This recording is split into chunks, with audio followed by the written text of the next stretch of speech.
अब उसकी सियासत बदल गई, अब उसकी राजनीति बदल गई।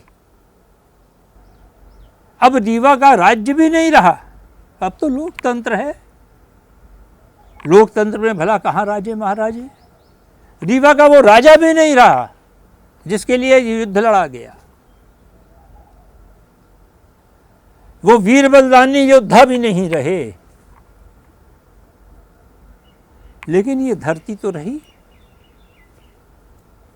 तभी मैं कहता हूं कि मेरे लिए महाभारत की युद्ध भूमि और नैकाही की ये रणभूमि एक जैसी पवित्र हैं, एक जैसी स्तुत हैं, एक जैसी वंदनीय हैं, एक जैसी आराधनीय हैं।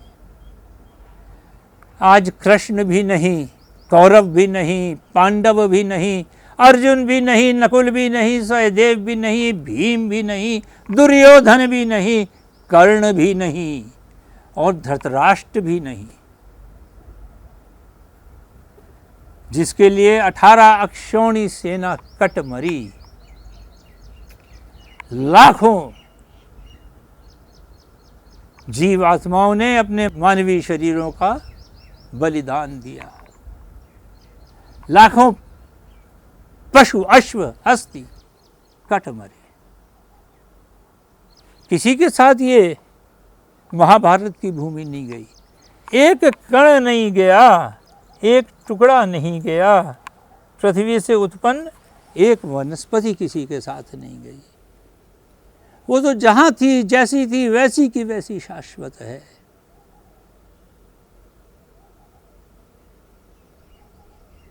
किस लिए इतना अभिमान, किसके लिए इतना बलिदान, किसके लिए इतना लोभ, किसके लिए इतनी लालच?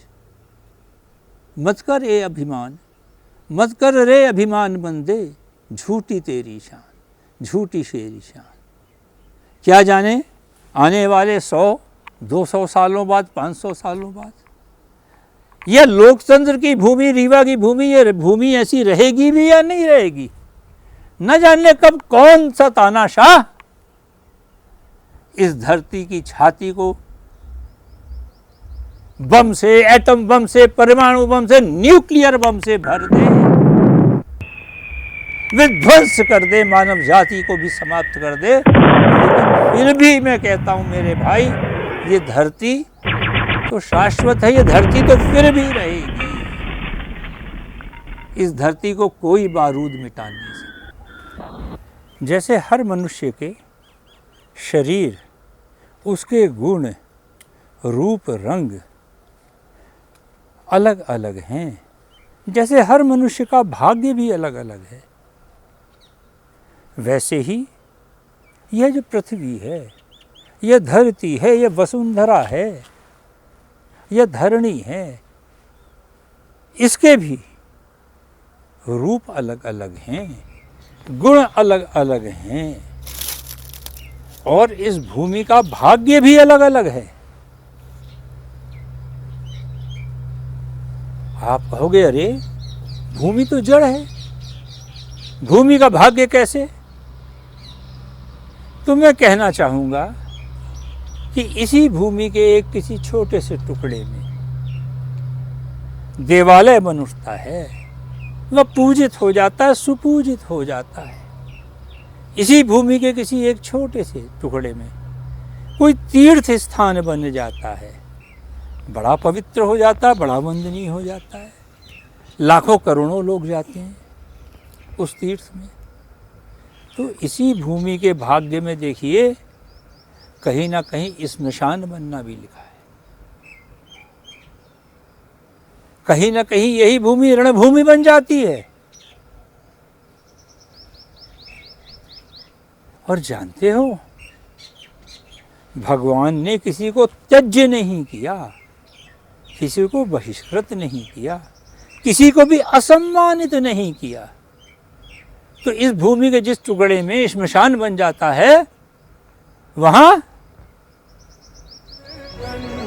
भूतनाथ महादेव वास करने लगे। चिता भस्मा लेपो गरल मशमनम दिक्पट धरे,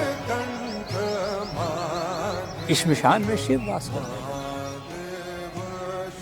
और वह यह ज्ञान देते हैं कि भले श्मशान की भूमि हो, लेकिन है तो भूमि, और वह भूमि भी पूज्य है। श्मशान की भूमि ही तुम्हें विश्राम देती है और तुम्हें मोक्ष भी देती है, सद्गति भी देती है। तो हर भूमि का भाग्य है।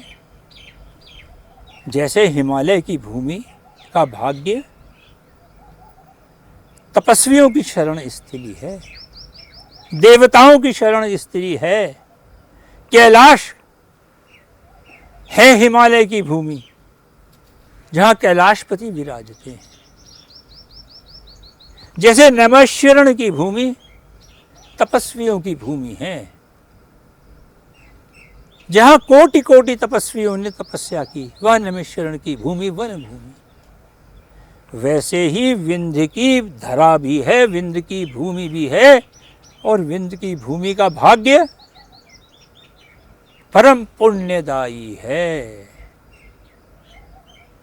विंध्य सी पवित्र भूमि दूसरी है ही नहीं। विंध्य की भूमि में ही पुण्यता, धन्यता और पवित्रता का भाग्य विधाता ने लिखा है।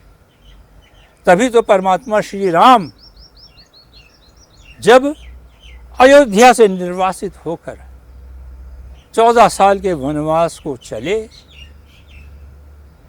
तो वह प्रयागराज पहुंचे, और प्रयागराज में उन्होंने केवट से कहा, मांगी नाव न केवट आना। मांगी